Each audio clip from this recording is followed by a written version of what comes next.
Assalamualaikum warahmatullahi wabarakatuh.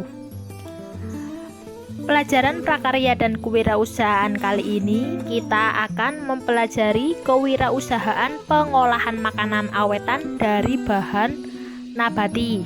Jadi nanti kalian akan membuat makanan olahan awetan nabati.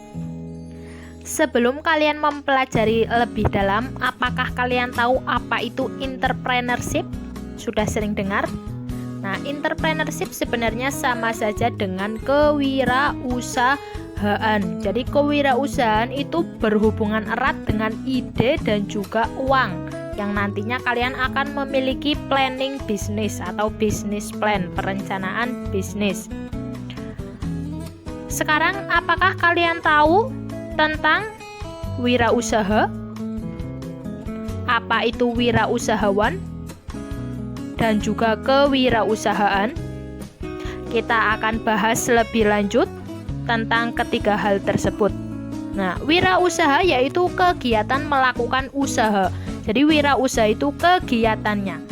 Wirausahawan itu orang yang melakukan usaha. Jadi pemiliknya itu namanya wirausahawan.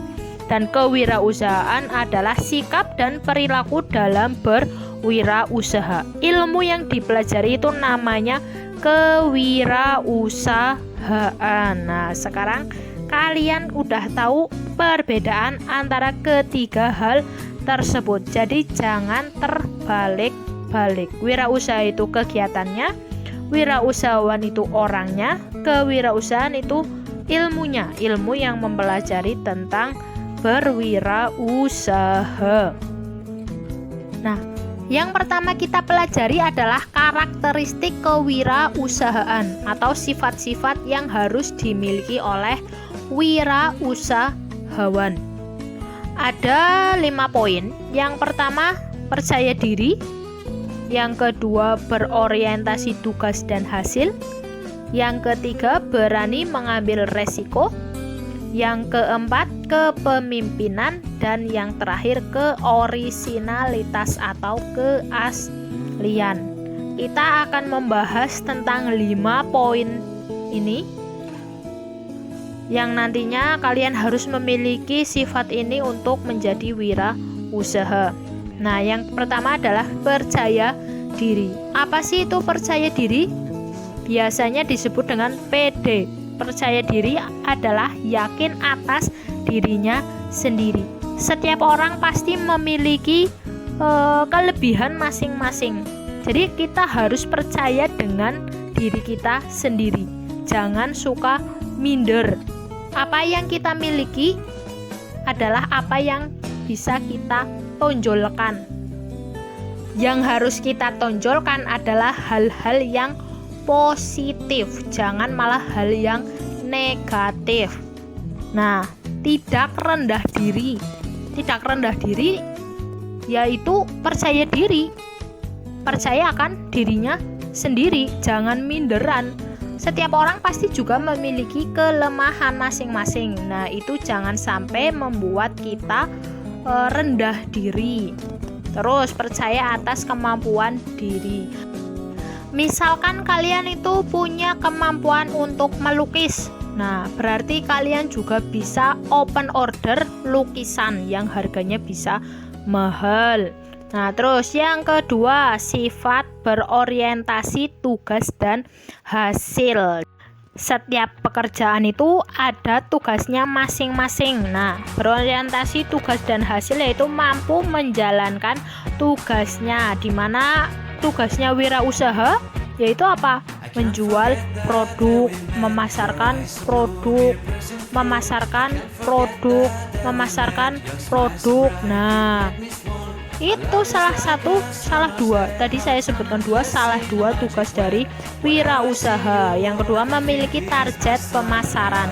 Jadi setiap usaha itu punya target masing-masing. Misal hari ini targetnya terjual 100, hari besok 110, hari besoknya 120. Itu supaya apa? Supaya kita memiliki dorongan, motivasi.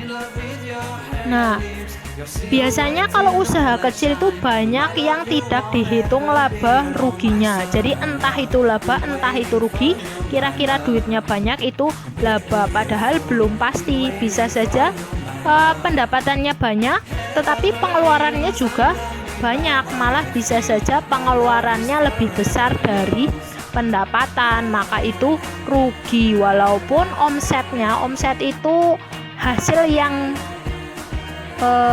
hasil penjualannya itu bisa lebih banyak dari hari sebelumnya, tetapi belum tentu itu laba, jadi harus diperhitungkan. Yang ketiga, berani mengambil resiko. Jadi setiap usaha, setiap apa yang kita lakukan pasti ada resikonya. Jadi setiap orang yang mau sukses itu jangan takut gagal. Kalian harus memiliki motivasi itu, tidak takut gagal. Nah, seperti kalian misalkan melompat dari tempat satu ke tempat lainnya, pasti di tengah-tengahnya itu ada resikonya. Entah itu kalian bisa melewati resiko itu ataukah malah jatuh ke dalam resiko yang dihadapi. Misalkan saja kira-kira saya jualan makanan basah, misalkan gorengan, risol, itu kan cepat basinya. Berarti resikonya apa? Resikonya cepat basi. Nah, itu kan salah satu dari resikonya. Jadi resiko itu setiap pengambilan keputusan pasti ada resiko dan kemungkinan untuk gagal. Yang keempat, kepemimpinan atau bisa menjadi contoh. Seorang pemimpin itu harus bisa menjadi contoh bagi bawahannya, bagi karyawannya, harus bisa menjadi teladan. Seorang pemimpin juga harus memiliki ide-ide yang cemerlang, harus bisa meningkatkan profit, harus bisa berorientasi pada hasil juga. Nah, dapat mengatur bawahannya juga seorang pemimpin. Karena apa? Pemimpin yang tidak mampu mengatur, maka bawahannya seenaknya sendiri. Jadi harus bisa memberikan contoh yang baik kepada bawahannya. Yang kelima, keorisinalitas atau keaslian. Orisinal itu artinya asli. Nah, berpikir kreatif. Kenapa kok gambarnya nanas, Bu? Nah, nanas kalian daerah Pemalang tahu penghasil nanas terbanyak yang terkenal sampai luar daerah yaitu Belik. Jadi di Belik itu banyak sekali nanas yang ditanam. Jadi banyak petani tanah. Malah banyak petani tanah, banyak petani nanas. Nanas kalau dijual hanya nanas saja itu kan tidak awet. Maka apa? Berpikir kreatif. Oh iya, bisa dibuat selai nanas. Selai nanas itu lama busuknya, lebih awet karena bisa diawetkan. Nah, itu apa yang ngintip? Apa itu? Apa yang ngintip? Apa itu? Apa yang di mangkok? Loh, siapa yang lapar? Nah, ada grombyang. Kalau grombyang itu kan makanan khas Pemalang yang siap santap kalau baru dihidangkan. Jadi misalkan saja kalian berinisiatif untuk membuat makanan siap santap atau cepat saji. Nah, sekian untuk pembahasan kali ini tentang karakteristik kewirausahaan. Nantinya kita akan lanjut ke materi selanjutnya. Saya akhiri. Wassalamualaikum warahmatullahi wabarakatuh.